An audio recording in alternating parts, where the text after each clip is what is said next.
Bismillahirrahmanirrahim.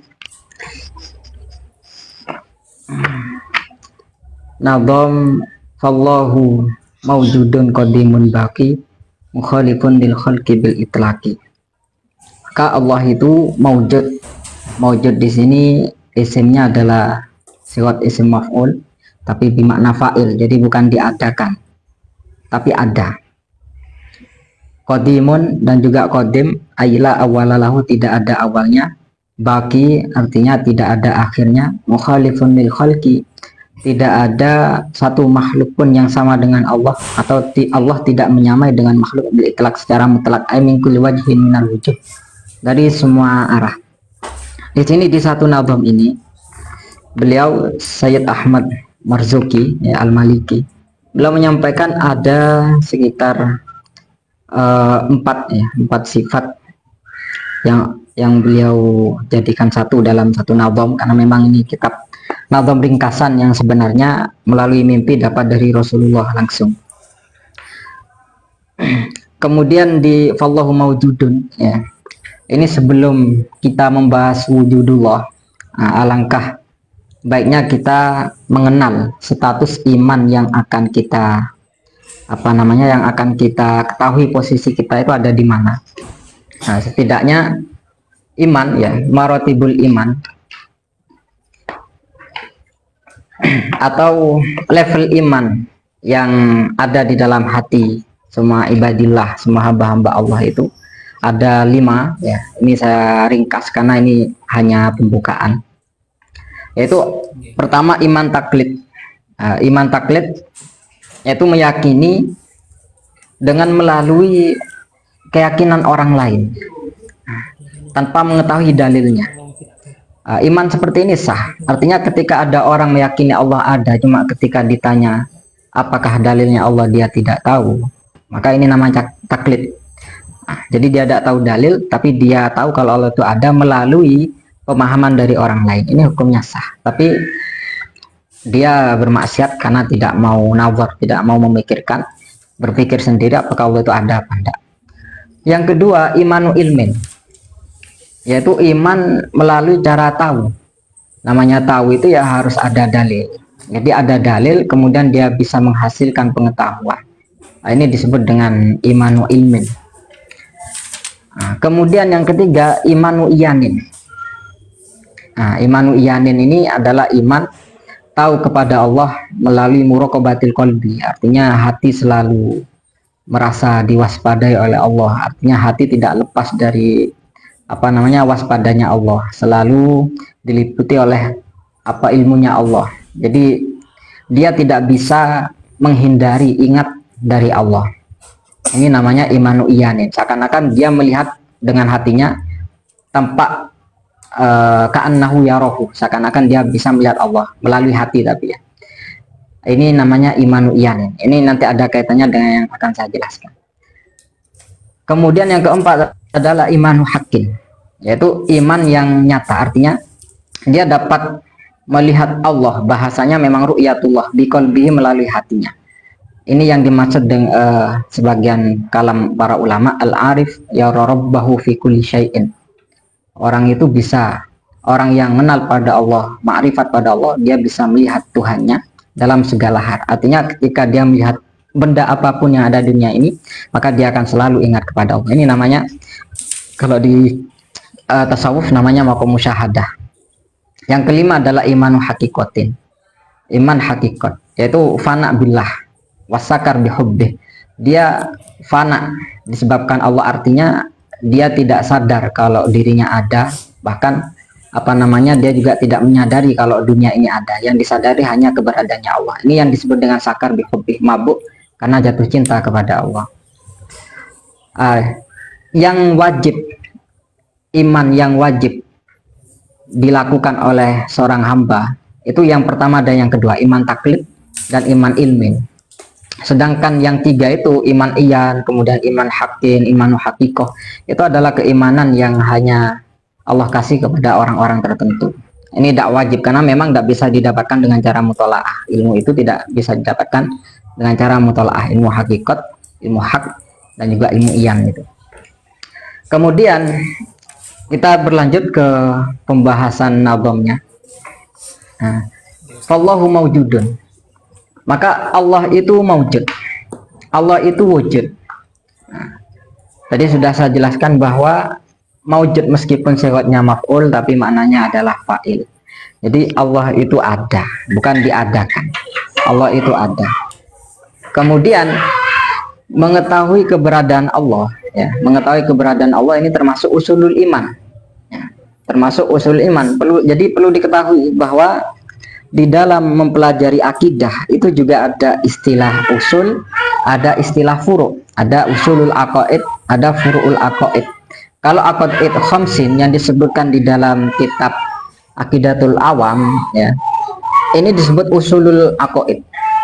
Sedangkan perincian-perinciannya seperti khilafiyah masalah wujudnya Allah antara Imam Abdul Hasan Asy'ari dengan Imam Fakhruddin Ar-Razi itu furu', ya. Apakah wujud itu ainul zat atau wujud itu apa namanya sifat atau hal, itu namanya furu', dan itu nanti kita akan jabarkan. Jadi pertama memang untuk mengetahui kalau iman kita itu sah, ya harus meyakini bahwa Allah itu ada, ya, harus mengetahui bahwa Allah itu ada. Jadi dengan artian keberadaannya Allah itu lali ilatin, bukan karena ada ilat atau bukan disebabkan oleh suatu sebab. Jadi Allah itu ada. Kenapa kok Allah ada? Ya tidak perlu ditanyakan kenapa Allah itu ada. Karena memang keberadaan Allah tidak disebabkan oleh sebuah faktor. Tidak ada sebuah ilat yang menyebabkan Allah itu ada. Artinya annal ghair laisa asiran fi wujudi, kata sebagian ulama, tidak ada sesuatu selain Allah yang menyebabkan Allah itu ada. Ya. Itu kunci pertama untuk memahami bahwa wujudnya Allah itu tidak sama dengan wujudnya para makhluk. Akhirnya kemudian karena wujudnya Allah ini tidak sama dengan wujudnya makhluk, maka para ulama mengistilahkan wujudnya Allah ini dengan al-wujud al-hakiki atau diistilahkan dengan al-wujud ad-dzati. Artinya pengungkapan bahwa wujudnya Allah itu hakikat ada. Artinya keberadaannya Allah itu memang nyata ada tanpa didahului tidak ada. Nah, keberadaan hakiki itu memang seperti itu. Dia ada tanpa apa namanya didahului oleh sesuatu yang lain. Termasuk sesuatu itu adalah tidak ada. Ini wujud hakiki. Sedangkan wujudnya makhluk yaitu wujud majazi. Aslinya tidak ada, tapi kemudian oleh Allah diadakan. Jadi dipandang dari asal, kita mengetahui bahwa ada perbedaan wujud di situ, yaitu wujud hakiki atau zati. Kemudian kalau makhluk wujud wairu zati atau wujud majazi. Tapi bukan berarti ketika tidak ada sesuatu lain yang menyebabkan Allah itu ada, berarti Allah itu ada sendiri. Oh, tidak bisa bilang seperti itu. Kenapa? Karena kalau Allah ada sendiri, namanya Allah menciptakan dirinya sendiri, itu tidak mungkin. La yakul akil. Tidak ada satupun orang yang mengatakan bahwa Allah itu ada dengan dirinya sendiri, ada dengan apa namanya diciptakan sendiri, tidak bisa. Ya. Jadi mafhumnya ketika wujud ini tidak ada awalnya, maka tidak ada yang menciptakan Allah dan Allah tidak menciptakan dirinya sendiri. Ya. Nah, ini yang dimaksud dengan wujud hakiki. Kemudian apa di antara bukti bahwa Allah itu ada? Nah, bahwa Allah itu ada di antara bukti yang sebagaimana kita pelajari Allah itu ada itu ya karena memang yang menunjukkan adalah adanya makhluk. Di dalam kitab-kitab yang dipelajari, kalau kitabnya adalah kitab aqaid mutaakhirin, biasanya pakai logika. Artinya dalilnya dalil akli, bukan pakai ayat Al-Quran. Nah, kalau dalil akli yang kita pelajari adalah Allah itu ada. Kenapa kok Allah ada? Itu ada.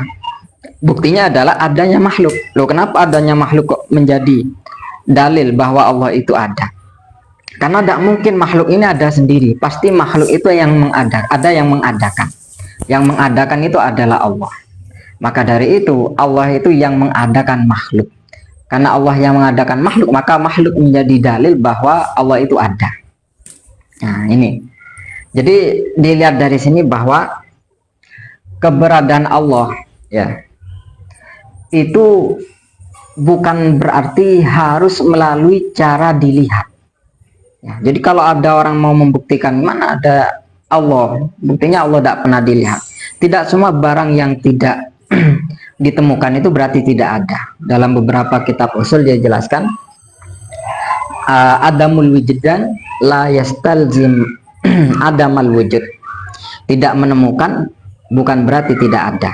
Jadi kalau ada orang bilang, oh saya tidak pernah menemukan Allah, penglihatan saya tidak pernah melihat Allah, pendengaran saya tidak pernah mendengarkan suaranya Allah, kemudian juga hal-hal yang lain juga tidak menunjukkan Allah itu ada. Lu itu bukan berarti Allah tidak ada, itu karena orangnya yang tidak menemukan bagaimana cara dia mengetahui Allah melalui makhluk-makhluk yang diciptakan oleh Allah. Jadi kaidahnya tadi adamul wujud dan la yastalzim adamal wujud. Tidak menemukan bukan berarti tidak ada. Dari sini kita memahami bahwa wujudullah itu hakiki yang tidak pernah didahului oleh tidak ada ya, tidak pernah didahului oleh tidak ada. Jadi dari kalimat ini kita memahami bahwa tidak ada itu makhluk karena asalnya itu ada. Allah itu ada. Coba sebelum sebelum adanya tidak ada itu kan ada dulu kan, yaitu adanya Allah. Baru kemudian Allah menciptakan kalimat tidak ada atau menciptakan makhluk-makhluk yang tidak ada. Ini agak repot ya. Jadi keberadaannya Allah itu mendahului dari keberadaannya makhluk, bahkan mendahului dari tidak adanya makhluk. Nah, ini sedikit pemahaman yang sedikit meninggi dari kitab-kitab yang dipelajari biasanya. Maka dari itu perpindahan dari tidak adanya makhluk ke ada ya, itu dianggap perpindahan dari hudus ke hudus. Artinya dari tidak ada yang sifatnya adalah baru, kemudian dilahirkan sebuah manusia, diciptakan sebuah manusia itu ada juga dalam keadaan baru. Jadi tidak adanya manusia itu juga baru, kemudian adanya manusia itu juga baru. Tidak adanya makhluk itu juga baru, kemudian adanya makhluk itu juga baru. Nah, maka dari itu, kenapa kok tidak ada ini juga dianggap makhluk? Karena kita sebelum ada, ya, kita sebelum ada itu juga dianggap makhluk. Kenapa? Karena di dalam Al-Quran dijelaskan kalau ketidakadaan kita itu namanya mautun. Tidak ada pertama kali kita itu adalah mautun. Karena kita itu kan mati dua kali, hidup dua kali. Amat tanas nataini wa ahyai tanas nataini. Kau mematikan kami dua kali dan menghidupkan kami dua kali. Mati pertama sebelum lahir menjadi manusia, kemudian hidup, kemudian mati lagi, kemudian hidup lagi dan tidak akan mati lagi. Karena matinya dua kali, hidupnya dua kali.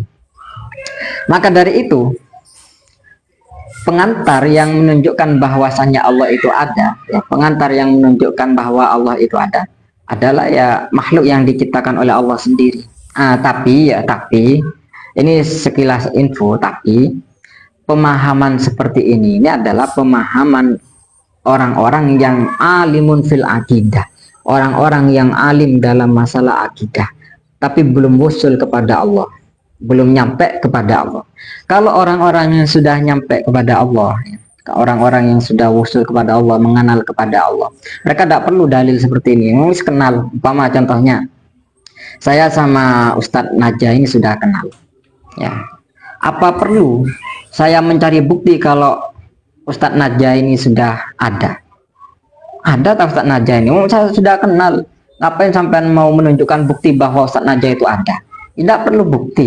Nah, sebagian ulama juga menyampaikan dari pemahaman ini ya, unik, kalangan sufi unik dalam pembahasan ini, kalangan sufi unik.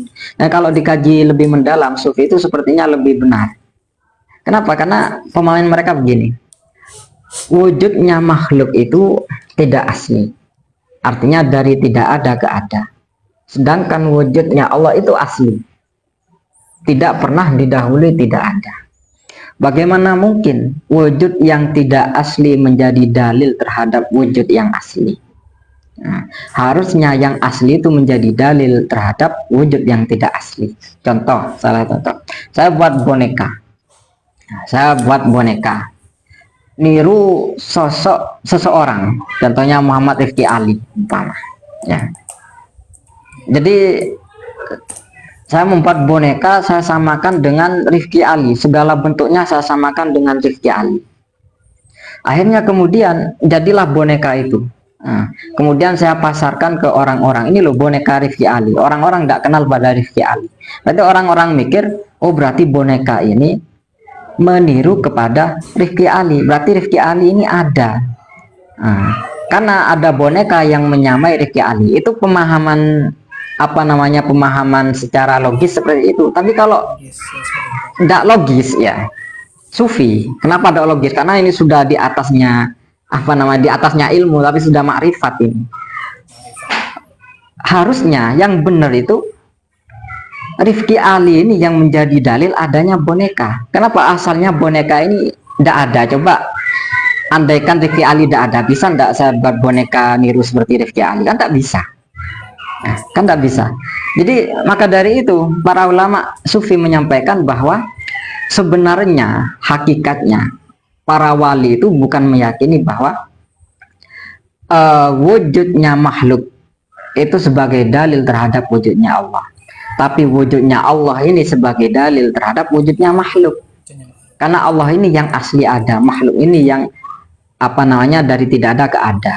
Nah, maka dari itu Imam Syarqawi dalam syarah Hikam Ibnu Athaillah As-Sakandari, beliau menyampaikan apa namanya, di dalam Hikam itu ada kalimat syattani baina man yastadillu bihi aw man yastadillu alaihi. Sangat berbeda sekali antara orang yang menjadikan makhluk sebagai tanda keberadaannya Allah dengan orang yang menjadikan Allah sebagai tanda keberadaannya makhluk. Sangat beda sekali. Kenapa? Karena begini, orang yang memahami kalau Allah itu adalah dalil terhadap wujudnya makhluk, berarti dia memahami antara asal dengan majaz, antara asli dengan majazi. Ya. Jadi kalau sudah ada asli, tidak perlu majazi. Kalau sudah memahami yang asal, ngapain masih mau mempelajari yang tiruan? Kan tidak perlu dipelajari hal yang apa namanya, yang meniru itu. Sudah ngerti yang asli kok masih mempelajari yang tiruan, kan aneh. Maka dari itu Imam Syarqawi menyampaikan ibadillah ini ya, ibadillah dalam pemahaman apa namanya, pemahaman mengenal wujudnya Allah ini, itu ada dua metode, ada dua apa namanya, ada dua klasifikasi, ada dua pembagian. Satu muridun ya, satu muridun, orang-orang yang ingin mengetahui Allah itu ada, atau orang-orang yang ingin kenal kepada Allah. Yang kedua adalah muradun, orang yang Allah ingin dia kenal kepadanya. Nah, jadi muradun, orang yang ingin Allah kenal kepadanya. Jadi muridun, orang yang ingin kenal kepada Allah. Allah itu ada, Allah itu qidam, Allah itu apa namanya, mukhalifunil hawadis. Dia makrifatnya, pengetahuan tentang Allahnya itu yang menggunakan kajian. Sedangkan orang yang ingin Allah dia dekat kepadanya itu bukan melalui kajian, tapi melalui futuh rabbani, melalui apa namanya, kucuran-kucuran yang Allah, ilmu yang Allah berikan kepadanya. Ini sekilas perbandingan antara istidlal wujudullah antara ahlul aqaid dengan ahlul tasawuf. Kemudian apa namanya, itu sekilas tentang apa namanya, dalil secara akli, secara logis kalau Allah itu ada. Ada salah satu kiai dalam salah satu seminar internasionalnya menyampaikan bahwa tidak ada di dalam Al-Quran itu satu pun ayat yang menunjukkan Allah itu ada. Dicari dimanapun di Al-Quran tidak ada ayat yang menunjukkan Allah itu ada. Ini agak sedikit tidak sepakat ya dengan penjelasan seperti ini. Mungkin antum tahu siapa beliau, tapi tidak usah dijelaskan. Cuma begini, apakah benar tidak ada satupun ayat yang menunjukkan Allah itu ada di dalam Al-Quran? Setelah antum kaji ya, sebenarnya seluruh Al-Quran itu ya dalil kalau Allah itu ada. Kalau Allah tidak bakal ada Al-Quran itu. Sebenarnya begitu. Cuma kalau secara lebih spesifik lagi, dalil secara nakli, tadi akli, logis. Dalil secara nakli Al-Quran, kalau Allah itu ada, ya ayat itu. Innani anallahu la ilaha illa ana fa'budni. Sesungguhnya aku adalah Allah yang tidak ada Tuhan selain aku. Fa'budni, maka sembahlah aku. Oh, ini jelas dalil kalau menunjukkan Allah itu ada melalui jalur nakli, melalui ayat-ayat yang ada di dalam Al-Quran. Andaikan Allah itu bukan andaikan Allah itu tidak ada, andaikan Allah itu tidak ada, maka makhluk juga tidak bakal ada. Tapi bukan berarti ketika ada Allah pasti ada makhluk. Keliru kalau ada orang memahami bahwa ketika ada Tuhan pasti ada makhluk. Kalau sebaliknya, ketika ada makhluk pasti ada Allah, pasti ada yang menciptakan. Jadi kalau ada barang ciptaan pasti ada yang menciptakan. Tapi kalau barangnya itu ketika ada yang menciptakan, bukan berarti ada yang diciptakan. Bentar ya.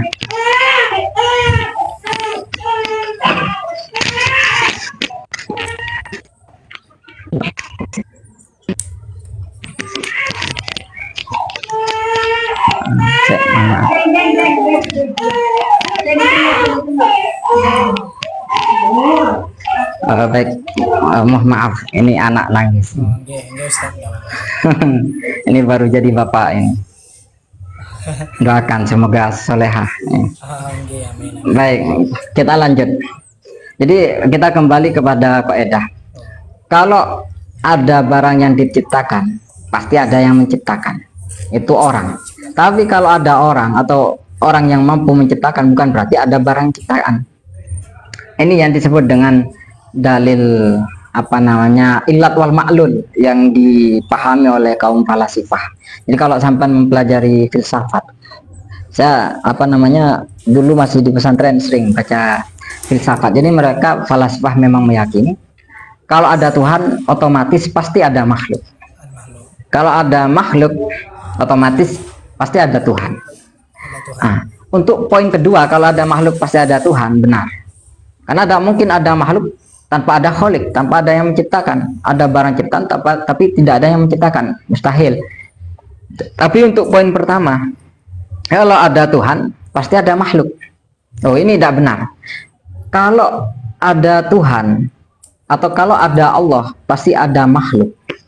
Berarti antara wujudnya Allah dengan wujudnya makhluk ini bersamaan. Ya.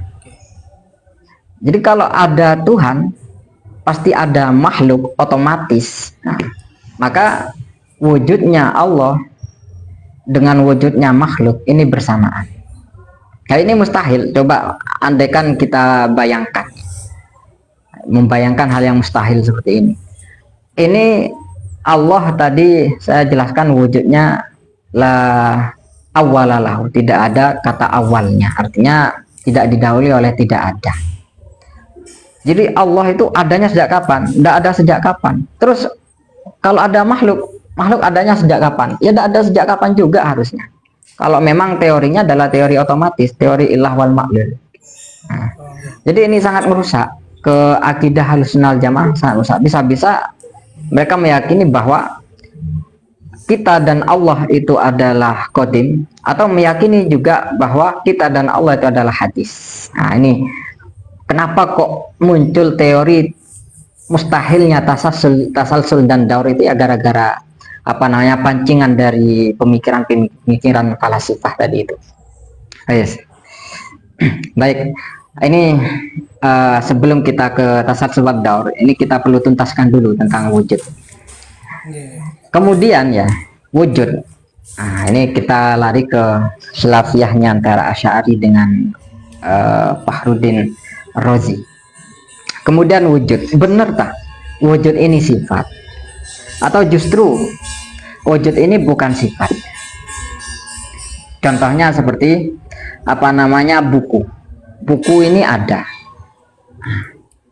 atau contohnya seperti apa namanya hostnya ini Ustadz Naja ini ada, orangnya mana, yaitu orangnya. Terus wujudnya mana? Nah ini yang repot mau menjelaskan ini di sini, wujudnya Ustadz Naja ini yang mana. Tapi kalau orangnya, zatnya ya, orangnya, bendanya ya itu sudah. Tapi kalau wujudnya yang mana? Nah ini ada perbedaan pemikiran di situ. Kalau sampean antum membaca di dalam kitab Al-Ibanah An Usulid Diyanah karya Syekh Imam Abdul Hasan Asy'ari langsung, di situ sifat wajib yang beliau sampaikan itu 12, bukan 20, 12. Wujud tidak masuk kategori. Nah, wujud tidak masuk kategori. Kenapa tidak masuk kategori? Benar, memang di dalam kitab itu beliau menjelaskan wujud, tapi beliau tidak mengkategorikan wujud sebagai sifat. Loh, kenapa wujud bukan sifat? Ya karena paham beliau wujud itu ainul mawujud. Wujud itu adalah bendanya itu, benda yang ada itu. Jadi kalau umpama antum melihat apa namanya Ustadz Hosin, Ustadz Najai ada, ya bendanya mana itu yang terlihat, wujudnya mana lain. Ya bendanya itu sudah wujudnya itu, ya bendanya itu sudah wujudnya. Ini kalau Imam Abdul Hasan Al Asy'ari. Maka dari itu mengkategorikan wujud sebagai sifat itu hanya majas, ya majas isti'aroh namanya. Mau disebut apa lagi wujud kalau bukan sifat? Terpaksa disebut wujud. Wujud terpaksa disebut sifat. Karena kalau tidak disebut sifat mau disebut apa? Makanya tetap para ulama Asy'ariyah apa namanya mengkategorikan sifat wajibnya Allah itu 20, tapi yang satu itu sebenarnya bukan sifat, hanya penyebutannya sebagai sifat. Nah, aslinya berarti 19 sifat yang wajib diketahui. Kemudian kalau Imam Fakhruddin Ar-Razi dan jamaatun banyak, ini yang mayoritas memahami bahwa wujud itu ghairul maujud. Wujud itu bukan bendanya itu. Hanya kalau sampean lihat Ustadz Najah, di situ ada Ustadz Najah di kamera itu, di layar itu. Mana Ustadz Najahnya itu? Yaitu orangnya itu sudah, itu Ustadz Najahnya. Wujudnya mana? Lah wujudnya itu yang ada kepada Ustadz Najah. Karena takdisnya wujud itu apa namanya? Sifat yang ada pada zat madamati zat. Nah, sifat yang melekat pada zat, yang melekat pada bendanya selagi bendanya itu ada. Artinya benda dengan keberadaannya benda itu berbeda. Wujudnya benda itu adalah wujud, sedangkan bendanya itu adalah benda. Jadi tidak bisa dijadikan satu. Cuma wujud dengan bendanya yang ada ini itu tidak bisa dipisah. Jadi kalau bendanya itu wujudnya, keberadaan bendanya itu tidak ada awalnya, maka otomatis sifat wujudnya juga tidak ada awalnya. Ini yang disampaikan oleh Yai Hamid Pasuruan dalam Nazam Sulam Taufiknya. Beliau menyampaikan apa namanya sebuah nazam kalamuhu wasairus sifati apa namanya mukhalifun lil khalqi bil itlaqi. Kalamuhu wasairus sifati mukhalifun lil khalqi bil itlaqi. Itu beliau menyampaikan bahwa semua sifatnya Allah itu tidak ada yang sama dengan makhluk, termasuk diantaranya adalah wujud. Nah, jadi apa namanya wujudnya itu Allah berbeda dengan wujudnya kita. Kemudian juga kalau berbeda dengan wujudnya kita, berarti wujudnya Allah juga tidak ada awalnya sama seperti zatnya Allah. Jadi jangan dipisah. Maka semua sifatnya Allah, kalamuhu wasairu sifati, kalamnya dan sifat-sifat yang lainnya itu ya sama dengan zatnya, ya, tidak ada awalnya itu. Sama-sama tidak ada awalnya dan sama-sama tidak ada akhirnya. Ya itu sekilas tentang wujud. Ya, kemudian kita berlanjut ke bagian keduanya. Nanti bisa diperdalam di apa namanya? Di sesi tanya jawab. Yang kedua adalah qadimun. Yang kedua adalah qadimun. Allahu mawjudun qadimun baqi, idam. Kidam ini sebenarnya salah satu bagian makna dari wujud. Nah, tadi dijelaskan bahwa wujudnya Allah itu ada tanpa didahului tidak ada. Berarti otomatis keberadaannya Allah itu tidak ada awalnya. Nah, berarti otomatis wujudnya Allah itu, sifat wujudnya Allah itu dalil bahwa Allah itu kidam. Nah, ini ilmu yang mungkin baru diketahui. Karena kenapa? Karena jarang ada ulama menyampaikan seperti ini. Jadi wujud itu sebagai dalil bahwa Allah itu kidam. Nah, kalau di kitab-kitab yang kita pelajari kan gini, Allah itu kidam, tidak ada awalnya. Kenapa? Apa buktinya kalau Allah itu kidam? Iya, karena kalau Allah itu ada awalnya, berarti ada yang menciptakan. Allah itu baru berarti. Nah, itu kan di kitab-kitab yang kita pelajari. Sebenarnya bukan begitu. Apakah kita itu keliru? Bukan. Itu kitab yang dipelajari dengan teori akli seperti itu untuk pemula. Sedangkan untuk yang yang sudah ikut di sini ini mungkin sudah pemula, bukan pemula ya. Bukan pemula sudah. Ya, jadi sudah senior, layak untuk mengetahui tentang ini. Imam Bajuri dalam kitabnya Tuhfatul Murid menyampaikan bahwa sebenarnya teori mengetahui sifat-sifatnya Allah itu cukup dengan wujud. Semua sifat Allah itu akan diketahui dengan adanya sifat wujud. Cuma ya, untuk mengetahui bahwa semua sifatnya Allah itu bisa diketahui dengan wujud, itu tidak semua orang bisa. Karena katanya beliau, min ghamidi ilmil kalam, itu termasuk ilmu kalam yang sangat dalam. Nah, uniknya kiai kita almarhum al-maghfurlah Syekhuna Ahmad Nawawi bin Abdul Jalil dalam kitabnya Al-Ma'man min Ad-Dhalalah tidak pakai teori apa dalilnya Allah itu kidam, kemudian apa dalilnya Allah itu bako. Tidak seperti kitab-kitab yang ada di kitab pelajaran kita. Nah, makanya beliau diantaranya menyampaikan Allah itu ada, adanya Allah itu tidak ada awalnya. Otomatis ketika adanya Allah itu tidak ada awalnya, maka adanya Allah ini menunjukkan bahwa Allah itu kidam. Jadi tidak perlu dalil lagi, sudah apa dalilnya kalau Allah itu kidam? Ya kalau Allah tidak kidam, maka Allah itu baru, ada yang menciptakan. Tidak perlu seperti itu lagi sudah. Karena wujudnya Allah itu sebenarnya sudah cukup. Nah, kalau Allah itu kidam, ini ya kita rentet ya pakai teori ini yang katanya Imam Bajuri ini sulit. Kalau sampai memahami, ini berarti sampai termasuk orang-orang dipermudah oleh Allah memahami teori tauhid dengan melalui satu sifat. Jadi coba ya kita nalar logis bukan melalui kitab yang kita pelajari. Melok ikut teorinya Nawawi yang katanya Imam Bajuri ini sulit. Ada sebenarnya mudah. Jadi gini, Allah itu ada.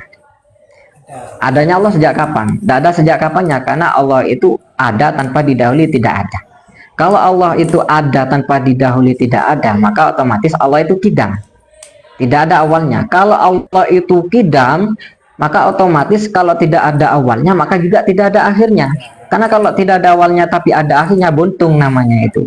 Nah, kemudian kalau Allah itu tidak ada awalnya dan tidak ada akhirnya, maka Allah itu mukhalafatun lil hawadis. Tidak ada makhluk yang tidak ada awalnya dan tidak ada akhirnya itu. Otomatis kidam dan bako menjadi dalil bahwa Allah itu mukhalifun lil hawadis. Ya. Terus itu nyambung sampai 20 sifat bisa itu. Teori ini sederhana, tapi dianggap sulit kalau bagi pemula. Tentang wujud saja masih belum hatam, mau mengetahui sifat Allah yang lain menggunakan wujud saja ya kayak cetak kalau katanya Muhammad Rifki Ali tadi itu. Ya, jadi harus harus hatamkan dulu baru ngerti teori itu. Mungkin itu maksudnya Imam Ghazali, teori ini jarang dipakai oleh para ulama karena dianggap sulit. Justru Syekhuna Ahmad Nawawi bin Abdul Jalil dalam kitab Al-Ma'man min Ad-Dhalalah pakai itu.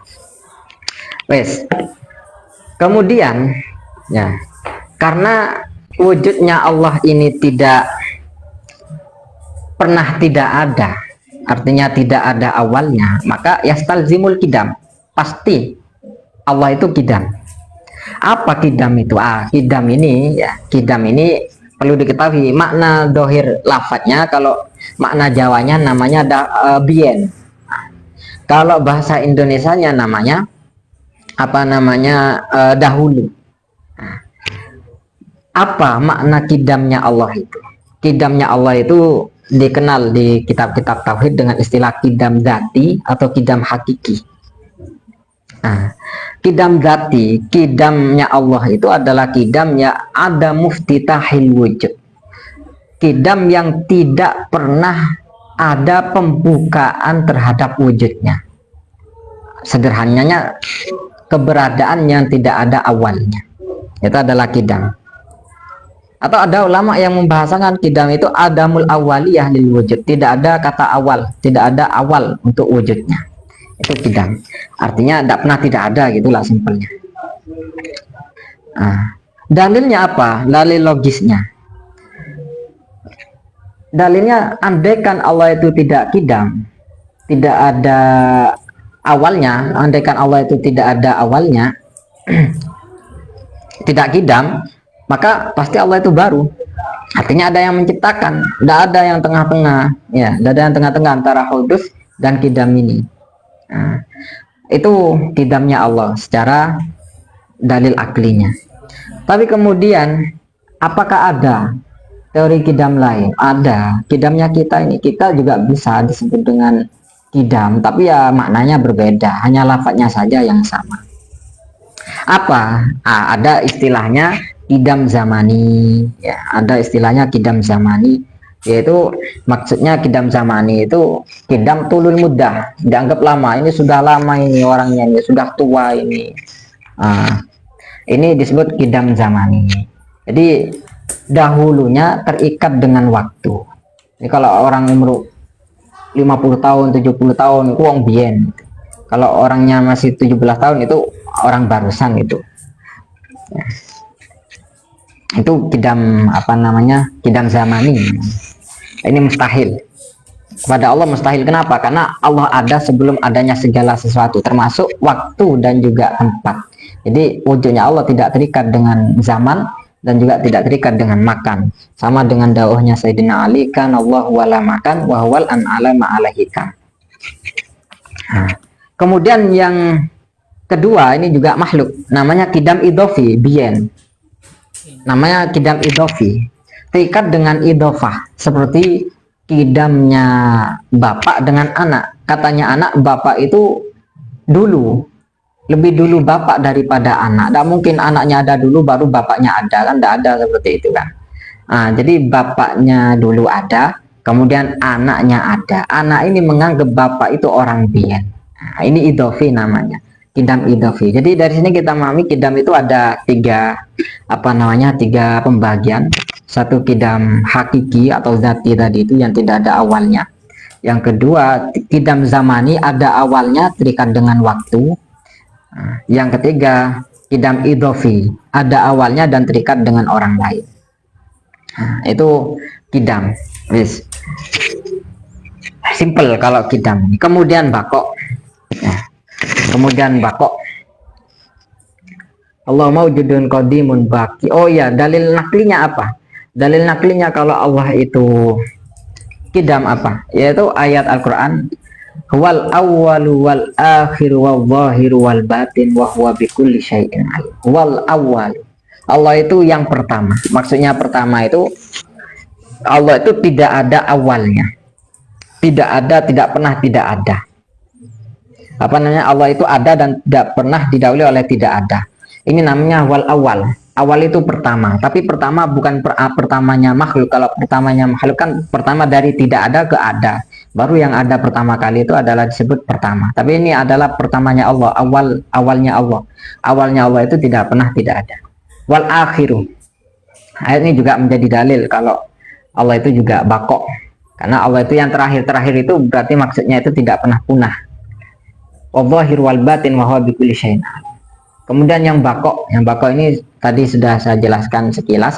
Kalau Allah itu kidam, tidak ada awalnya, maka pasti Allah itu juga bakok, tidak ada akhirnya. Dalilnya apa namanya, kullu man 'alaiha fan wa yabqa wajhu rabbika dzul jalali wal ikram, itu.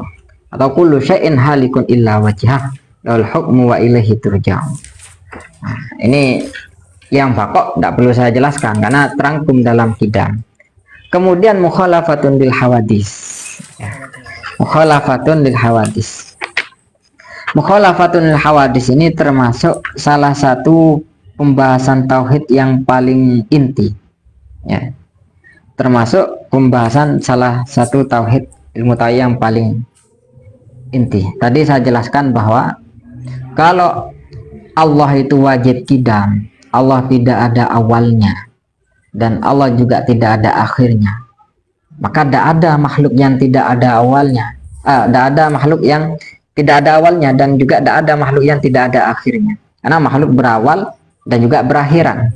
Maka otomatis Allah itu tidak sama dengan makhluk dan makhluk juga tidak sama dengan Allah.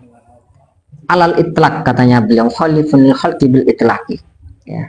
Secara mutlak dipandang dari segi manapun tidak ada yang sama. Lo sama Ustaz, contohnya Allah qadirun, saya juga qadirun, iya sama-sama qadirun, itu hanya pelafatannya saja, tapi kalau maknanya ya berbeda. Qadirun buat mobil, memang sudah buat mobil satu sudah qadirun lagi, kecapean. Nah, tapi kalau Allah ya tidak ada istilah kecapean gitu, itu tidak ada. Jadi memang dalam semua hal bil itlaqi Allah itu berbeda dengan makhluk. Nah, maka katanya sebagian ulama, anna man wajabalahul kidam istahala alaihil adam wala syai'a minal hawadis yastahilu alaihil adam. Karena orang yang wajib kidam,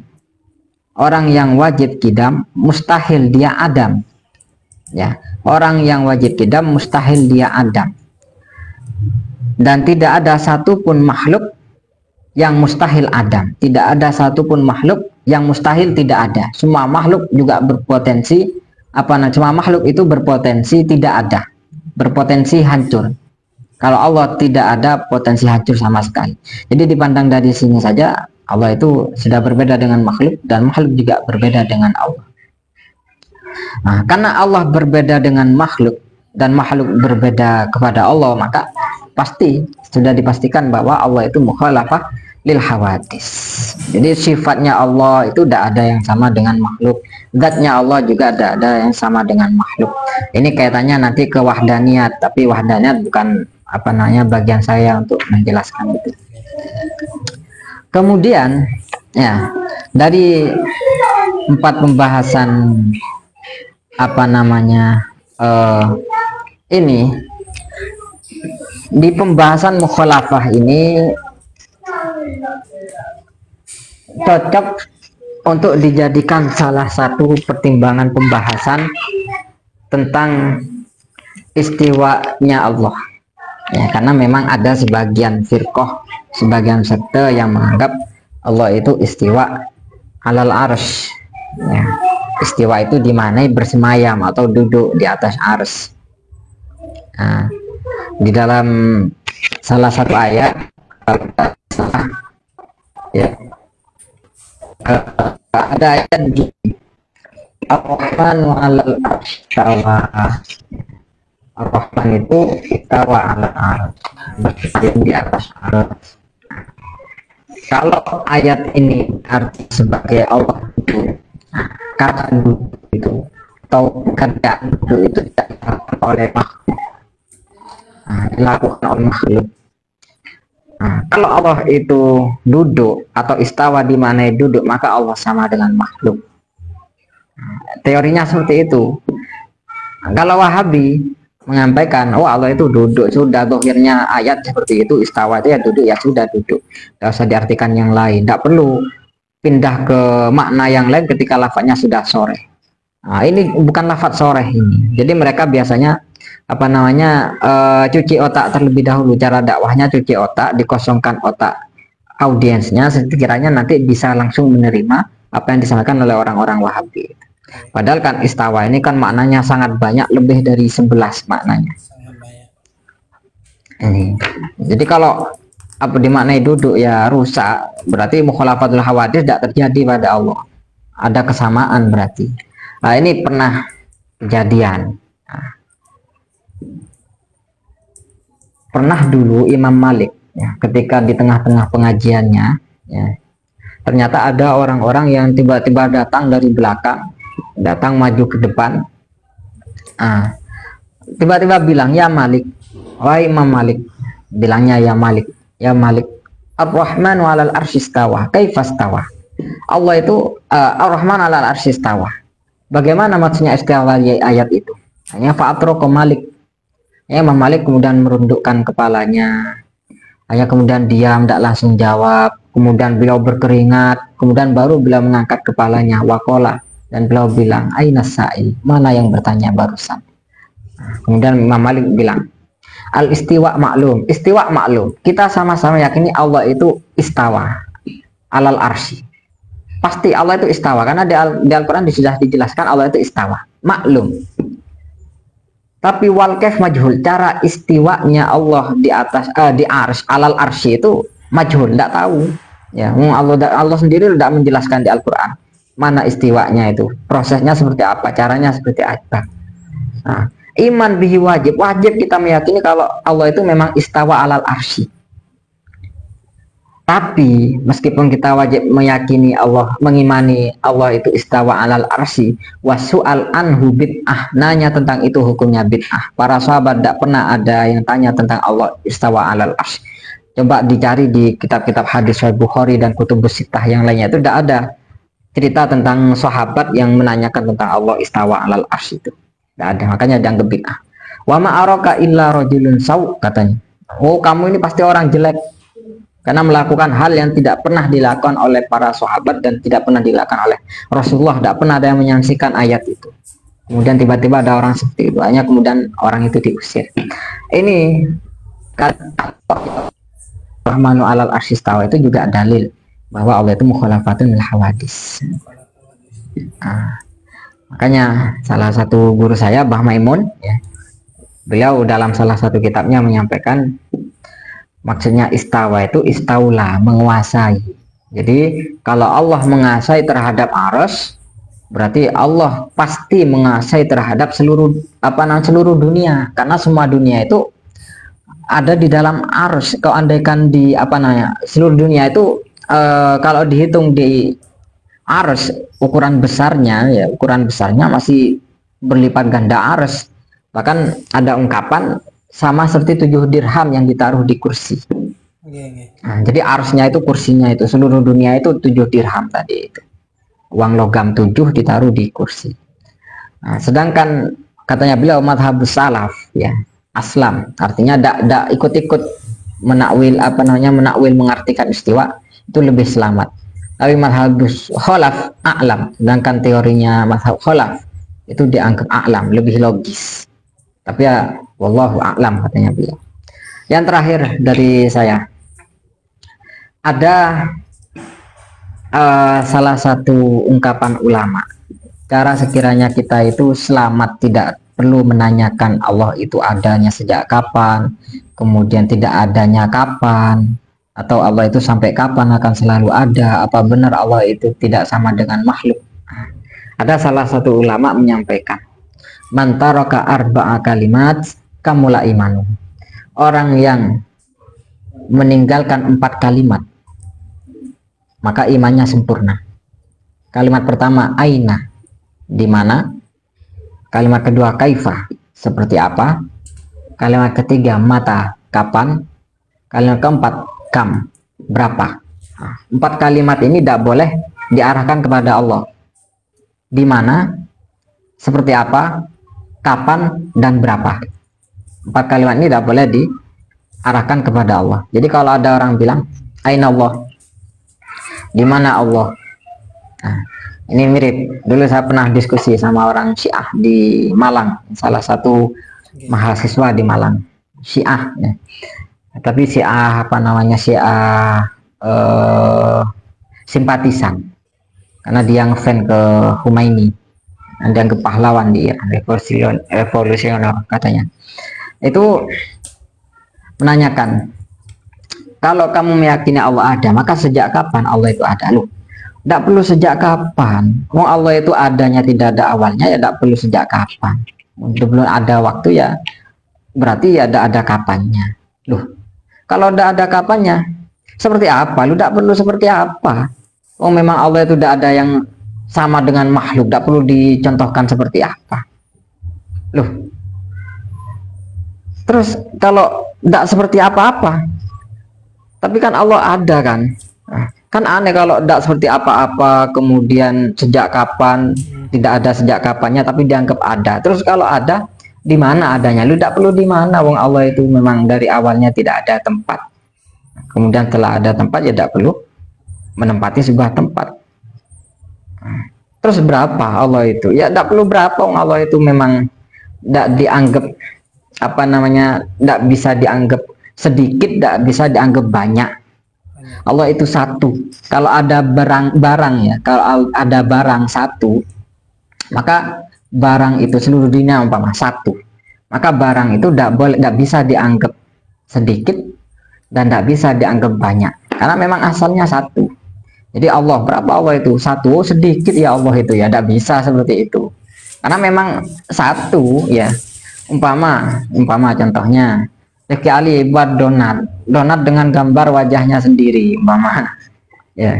Ini seluruh dunia ada satu. Oh, sedikit berarti tidak bisa diukur sedikit banyaknya. Diukur sedikit banyaknya itu kalau berjumlah. Nah, kalau tidak berjumlah kan apa namanya, tidak perlu ditanyakan berapanya itu. Ya itu mungkin Ustadz aja yang sekilas diskusi barengnya. Mungkin bisa dilanjut di tanya jawab. Oke, terima kasih untuk waktunya. Terima kasih ya. Ini penjelasan yang sangat jelas dan juga sangat rinci mengenai akidah. Ada 4 hal yang kita bahas tadi. Pertama, wujudnya Allah, kemudian kidam, kemudian baqa, dan mukhalafatul hawadisnya.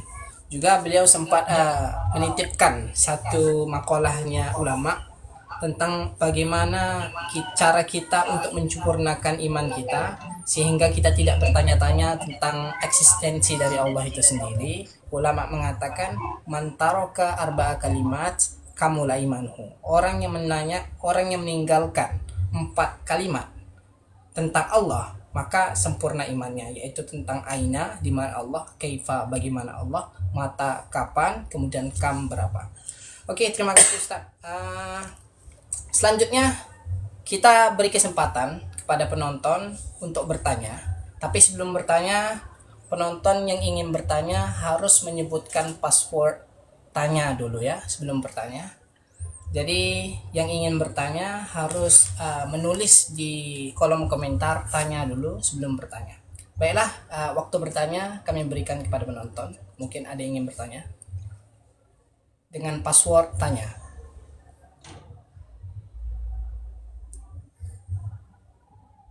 Sekali lagi, penonton yang ingin bertanya, kami berikan waktu dengan password tanya.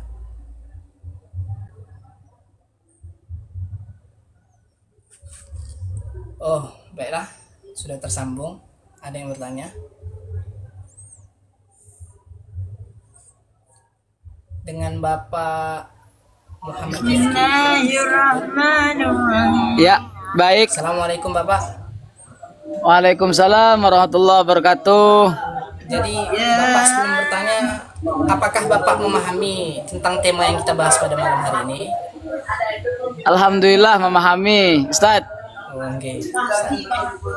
Baiklah Bapak, sekarang silahkan pertanyaannya ditanyakan. Ya, baik. Assalamualaikum warahmatullahi wabarakatuh.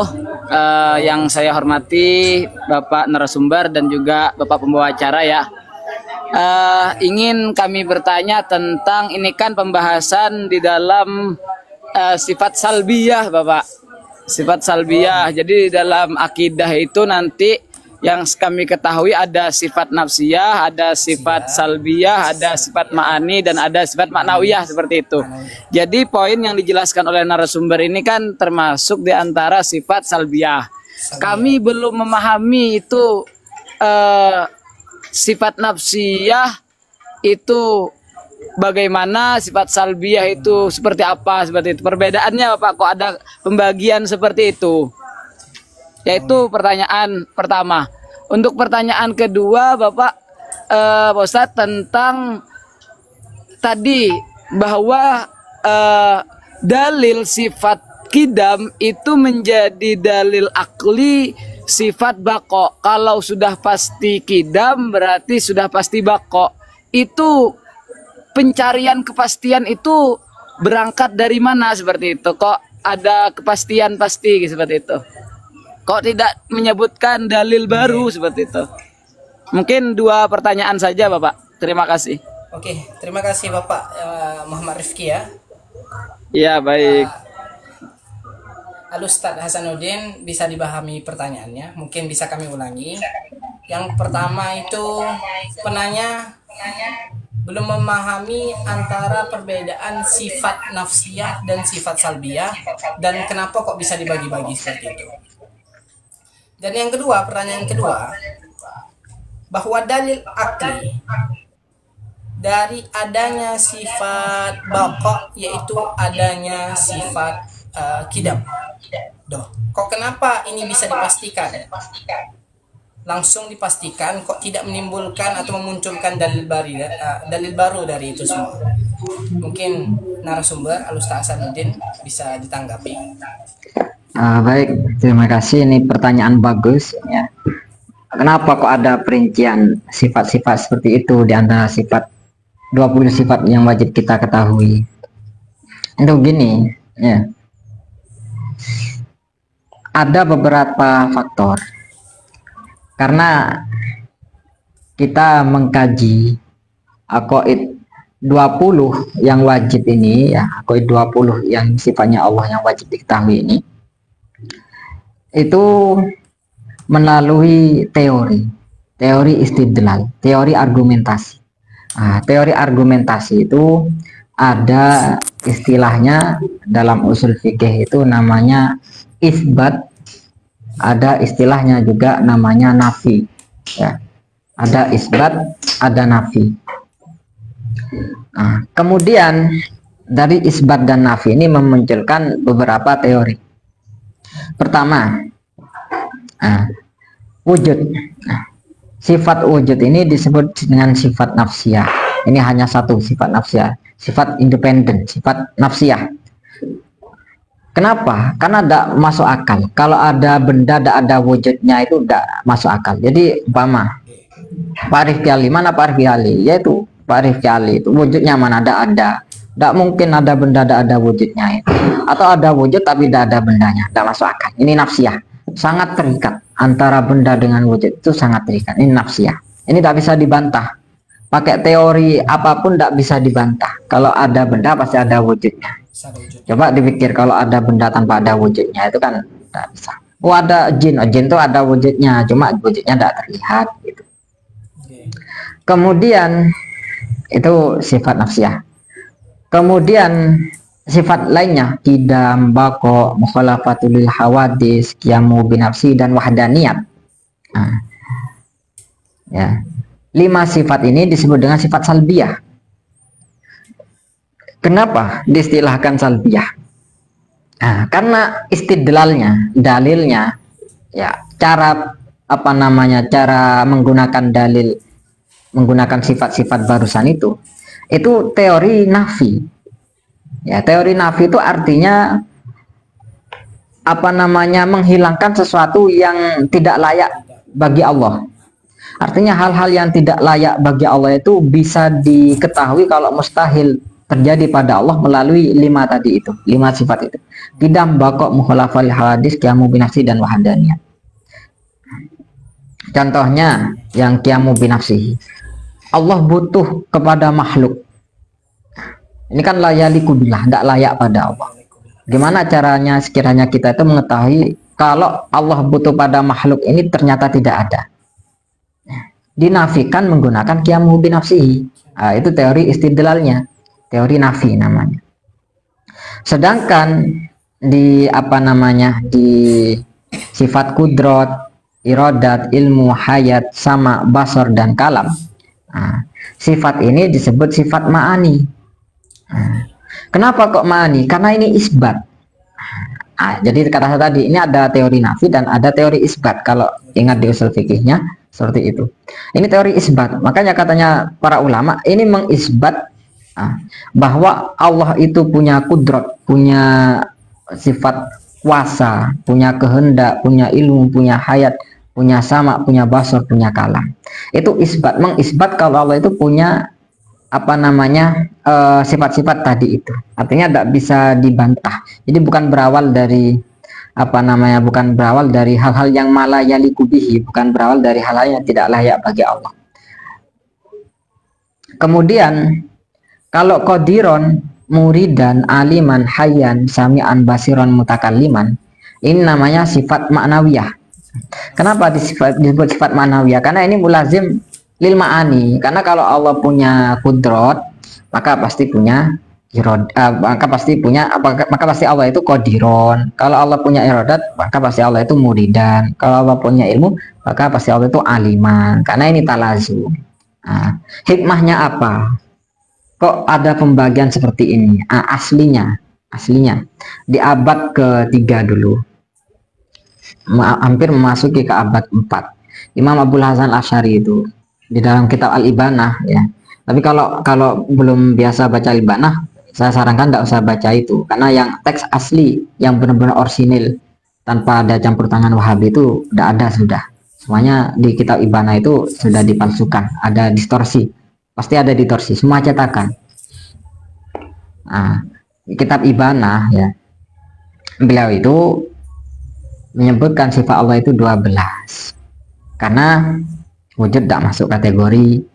Kemudian juga qadiron, muridan, aliman, hayyan, sami'an, basir, mutakaliman itu tidak masuk sifat ya, karena sudah cukup dengan kudrat irodat. Jadi 8 yang tidak disebutkan di dalam kitab Al-Ibanah itu. Baru kemudian setelah orang-orang Mu'tazilah dihancurkan oleh Imam Abul Hasan Asy'ari ya, mantan Mu'tazilah juga, kuat, Ahlus Sunnah sangat kuat. Kemudian diganti, beliau wafat, Abul Hasan Asy'ari wafat, diganti oleh muridnya Imam Al-Baqillani. Imam Baqillani wafat, diganti oleh muridnya Imam Haromen wafat, Imam Ghazali muncul. Di masanya Imam Ghazali ini filsafah ini sangat kental. Jadi perangnya sudah bukan Mu'tazilah, tapi perangnya pakai filsuf, orang-orang falasifah. Ini lebih berat daripada perang pemikiran dengan orang-orang orang-orang Mu'tazilah. Hikmahnya apa? Imam saya lupa ya di kitab. Di kitabnya Syekh Muhammad Al-Maliki, Jala'ul Afham, Syarh Aqidatil Awam. Itu Imam Syekh Muhammad Al-Maliki yang menjelaskan secara lisan, yang nulis hingga jadi kitab itu Yai Ihya Ulumuddin Malang. Itu beliau menyampaikan hikmahnya apa kok dibagi seperti ini sifat-sifatnya Allah itu. Hikmahnya, kenapa kok masih perlu sifat maknawiyah? Sudah ada ma'ani, sudah ada kudrat, kok masih perlu qadiron? Semua orang tahu kalau ada kudrat pasti ada qadiron. Iya, karena memang Mu'tazilah ini ya, dan beberapa falasifah ini mengingkari sifat ma'ani. Artinya Allah itu tidak punya kudrat, Allah itu tidak punya iradat, Allah itu tidak punya ilmu, tidak punya hayat, dan tidak punya sama, tidak punya basar, tidak punya kalam. Tapi Allah itu qadiron, muridan, aliman, hayyan, sami'an, basiron, mutakalliman. Tapi kalau kudratnya tidak punya. Jadi Allah itu kuasa, tapi sifat kuasanya tidak punya. Makanya sama ulama-ulama mutakhirin ya, untuk mengkanter itu perlu dibagi antara sifat-sifat tadi itu. Ini gunanya sifat maujud ini, sifat wujud ini apa? Gunanya untuk melogiskan kalau antara wujud dengan benda ini tidak bisa dipisah. Ya berarti ini nafsiyah. Isyarah. Jadi istilah itu memerlukan definisi yang mengisyarahkan kepada maknanya itu, biar ngerti fungsinya sifat ini untuk digunakan debat dalam pembahasan apa ini nafi, apa ini isbat. Itu teorinya seperti itulah kira-kira. Itu yang dijelaskan Syekh Muhammad bin Alawi Al-Maliki. Untuk pertanyaan kedua ini bisa dipahami ya ini ya. Untuk pertanyaan kedua tentang apa tadi itu, kalau kidam pasti bako. Oh, kenapa kok bisa langsung pasti-pastian gitu? Ada teori lazim dan malzum. Ya. Ada teori lazim dan malzum. Lazim dan malzum. Nah, kalau ada teori lazim dan malzum itu, kalau ada lazim pasti ada malzum, kalau ada malzum ya pasti ada lazim. Kalau Allah itu tidak ada awalnya, maka Allah itu juga tidak ada akhirnya. Oh, kenapa kok bisa? Kan mungkin saja apa itu tidak ada. Buktinya apa? Buktinya umpama Allah tidak ada awalnya, kemudian Allah ada akhirnya. Ketika kiamat Allah hancur, umpama ketika kiamat Allah hancur. Nah, ini ngerusak. Benturnya kemana? Benturnya ke sifat mukhalafah. Benturnya ke sifat mukhalafah lil hawadis. Ketika sifat mukhalafah lil hawadis ini dibentur, maka semua sifatnya Allah yang 20 itu hancur semuanya. Nah, kuncinya di mukhalafatul hawadis. Kalau Allah itu bisa hancur, maka Allah itu sama dengan makhluk. Kalau Allah sama dengan makhluk satu sifat saja, maka semua sifat itu juga bisa sama dengan makhluk. Sifat-sifatnya Allah juga bisa sama dengan makhluk. Jadi satu sifat andaikan sama dengan makhluk punyanya Allah, maka semua sifat yang lain otomatis sama dengan makhluk. Tapi kalau satu sifat Allah itu sifatnya beda dengan makhluk, maka semua sifatnya Allah itu juga beda dengan makhluk. Makanya semuanya itu teorinya teori istilzam atau teori lazim dan malzum. Itu mungkin. Jadi kalau kurang paham bisa apa namanya, bisa melalui WA ke saya, telepon Ustaz Ifjali.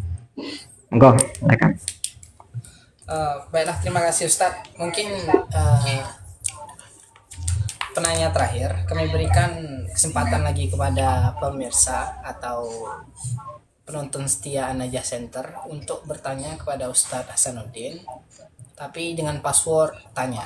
Oke, kami persilahkan kepada penonton untuk yang ingin bertanya dengan password tanya. Silakan.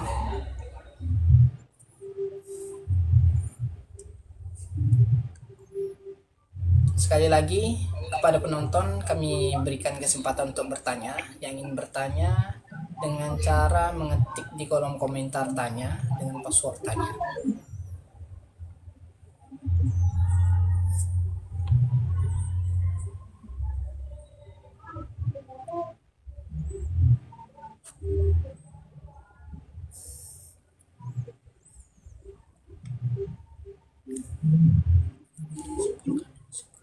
Oke, karena belum ada ya, jadi kami simpulkan pertanyaan yang dijawab oleh Ustadz sebelumnya.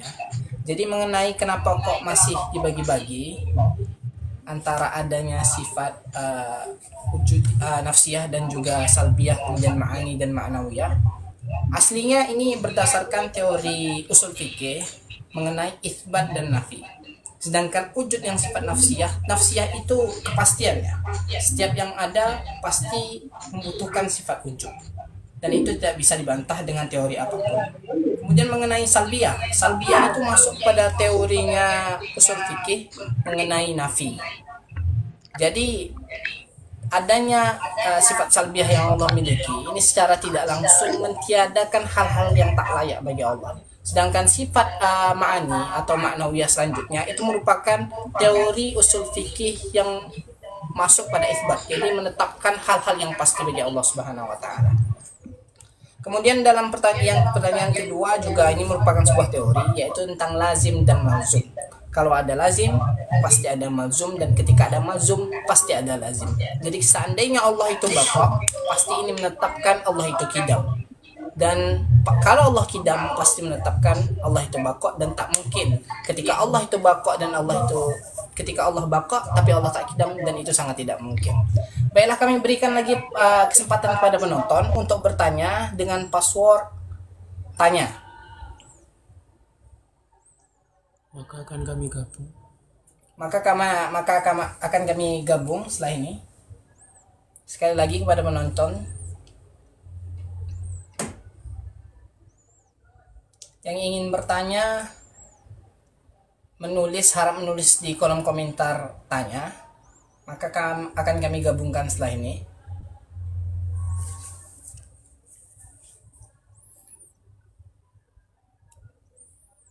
Sekali lagi kepada penonton,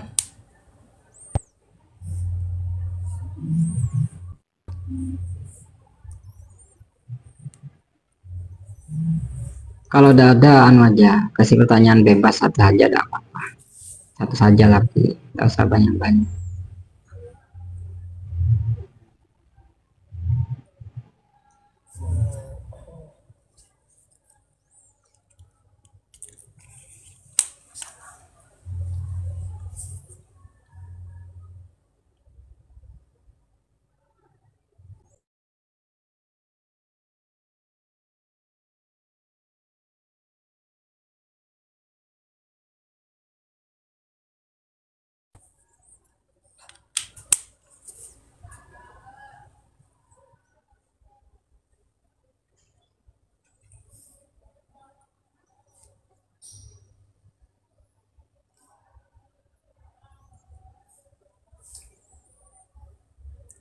sekali lagi kepada penonton, mungkin yang ingin bertanya kepada narasumber dengan cara mengetik di deskripsi di komentar, di kolom komentar tanya, nanti kami akan gabungkan dengan narasumber.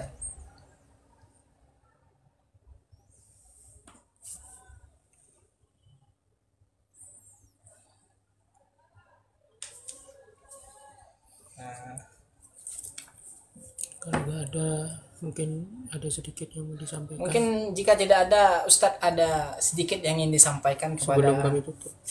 kepada penonton dan juga kepada kami sebelum kami tutup, Ustadz. Assalamualaikum, Ustadz. Oh iya, baik, ada beberapa orang ya, sangat banyak sekali yang bertanya tentang itu, apa namanya, wujudnya Allah itu kenapa kok sebelumnya tidak ada. Jadi terbesit dalam pikirannya seakan-akan ada sesuatu, gimana kok andaikan Allah itu ada yang menciptakan, cuma ditutup-tutupi, ada yang apa namanya, besitan-besitan seperti itu.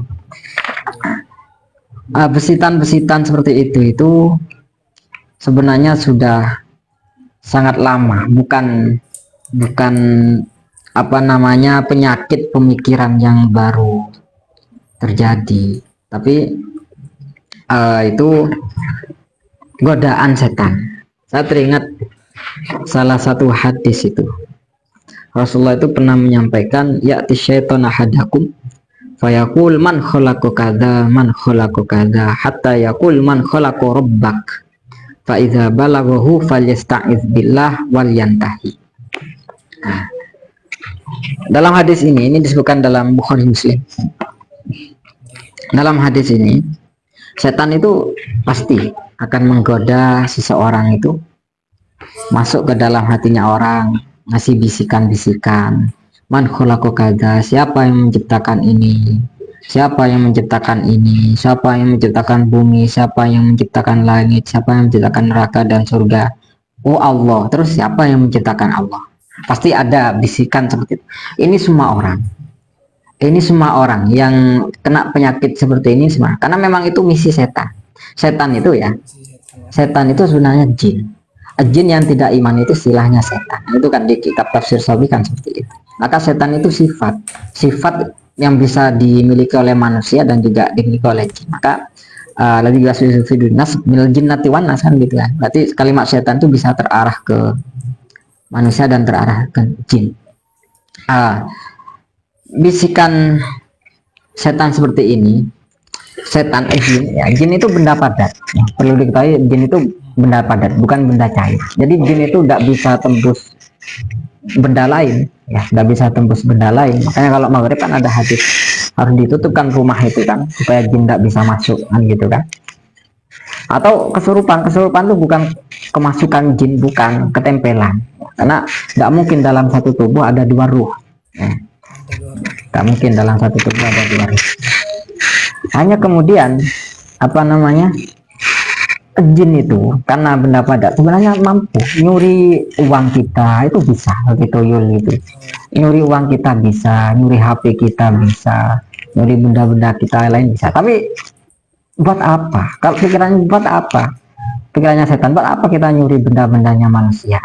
Juga di dunia kita juga tidak dipakai. Dan yang paling berharga itu apa namanya, bukan nyuri itu. Setan itu tahu yang paling berharga, ya, yang paling berharga bagi manusia itu bukan hartanya, tapi imannya.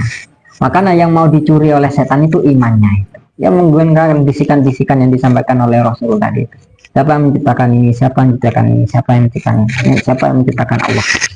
Nah, kalau sudah seperti itu, maka solusinya sampai harus memahami tasalsul dan juga daur. Tasalsul itu artinya rentetan, ya, rentetan penciptaan yang tidak ada akhirnya. Artinya kalau andaikan tasalsul, ya, tasalsul, andaikan saya umpama dari ayah saya dari ayahnya lagi sampai Nabi Adam dari siapa? Dari Allah dari siapa? Dari Tuhannya Allah dari Tuhannya lagi, terus sampai tidak ada batasnya. Ini mustahil. Ada penciptaan tidak ada batasnya, ini mustahil. Jadi kalau sampai ada apa namanya bisikan seperti itu bisa dipahami itu setan, itu bukan pemikiran, tapi itu apa namanya, itu godaan. Itu bukan pemikiran, jadi jangan dipikirkan, tapi selamatkan. Apa namanya, bisikan seperti itu harus dihindari. Jadi tidak perlu dipikirkan, hilangkan saja. Kau andaikan melekat, itu namanya was-was. Was-was kan tidak sampai murtad kan. Yang penting yakin kalau Allah itu Tuhan sampean dan mukhalafalil hawadis. Kalau daur tambah mustahil lagi. Kalau daur tambah mustahil lagi. Contohnya saya umpama dengan Rifki Ali menciptakan saya dan saya menciptakan Rifki Ali, kan tambah tidak masuk akal. Dulu pernah ada yang berpemahaman seperti ini zamannya Imam Malik, zamannya Imam Syafi'i sudah tidak ada. Itu Jahmiyah namanya, Jahm bin Sofwan. Itu orang cerdas luar biasa, sampai ulama-ulama apa namanya agak gemeter kalau mau debat sama Jahm bin Sofwan itu. Tapi alhamdulillah apa namanya firqahnya ada sampai di zaman kita. Tapi penyakitnya ada, kadang penyakitnya ada, dibuat mainan.